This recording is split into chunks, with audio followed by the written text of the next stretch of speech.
স্বাধীন করেছে, সেই আশা এখন ভুলণ্ঠিত হচ্ছে। যে ফ্যাসিবাদের হাত থেকে বিগত 17 বছর যেভাবে বাংলাদেশকে শাসন করা হয়েছে, এখনো বাংলাদেশকে সেভাবে খুন খুন গুম হত্যার মাধ্যমে বাংলাদেশকে শাসন করা হচ্ছে। আমরা বলতে চাই, আপনাদেরকে ফ্যাসিবাদের মতো বাংলাদেশ শাসন করার জন্য এদেশের মানুষ ভোট দেয়নি।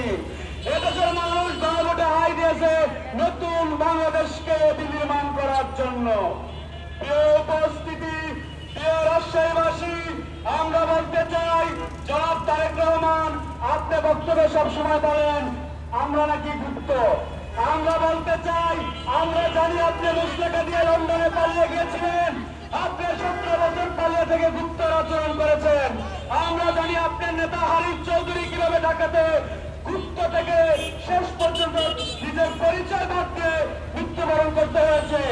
আমরা বলতে চাই, অনতিবিলম্বে জুলাই সনদ বাস্তবায়ন করতে হবে, অনতিবিলম্বে গণভোটের রায় বাস্তবায়ন করতে হবে। অল্প সময়ের মধ্যে যেই আসামে মানুষ আপনাদেরকে ভোট দিয়েছে, সেই আইনের শাসন প্রতিষ্ঠা করতে হবে। নয়তো যেভাবে 5ই আগস্ট এদেশের মানুষ সাবেক ফ্যাসিবাদ হাসিনাকে দেশ থেকে বিতাড়িত করেছে, আপনাদেরকে বিতাড়িত করবে ইনশাআল্লাহ।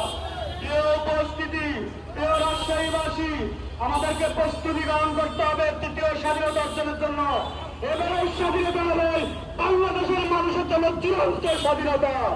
বাংলাদেশ ইসলামী ছাত্র শিবির জিন্দাবাদ, ইনকিলাব জিন্দাবাদ। আসসালামু আলাইকুম ওয়া রাহমাতুল্লাহ।